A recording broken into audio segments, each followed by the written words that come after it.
বন্ধুরা, আজ চলে এসেছি গঙ্গার তীরে অবস্থিত একটি নবনির্মিত মন্দির দর্শন করতে।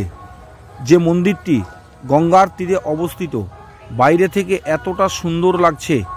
যদি আজ এই মন্দিরে প্রবেশ করার সুযোগ আমার হয়েছে, যদি প্রবেশ না করে ঠাকুরকে দর্শন না করি, হয়তো আমার জীবনে না দেখা থেকে যেতে পারে।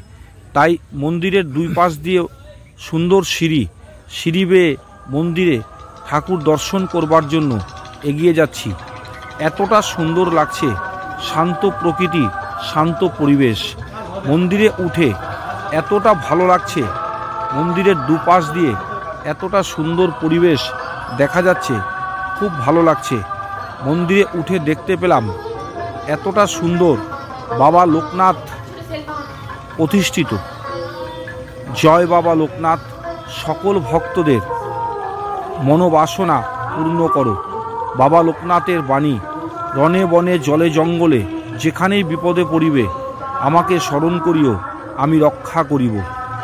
মন্দিরের পাশ থেকে ভালোভাবে তাকালেই পাশে দেখতে পাবেন হুগলি নদী। যে হুগলি নদীকে আমরা গঙ্গা রূপে পূজিত করে থাকি বা গঙ্গা নামে জানি। এতটা ভালো লাগবে। মন্দিরটি পায়রাডাঙ্গা রেল স্টেশন থেকে সামান্য কিছু রাস্তা টোটো বা অটো ধরে মন্দিরে গঙ্গার পাড়ে আসার খুব সহজ ব্যবস্থা আছে। মন্দিরটি এত ভালো, এখানেই পাশাপাশি রয়েছে মা কালীর মন্দিরও।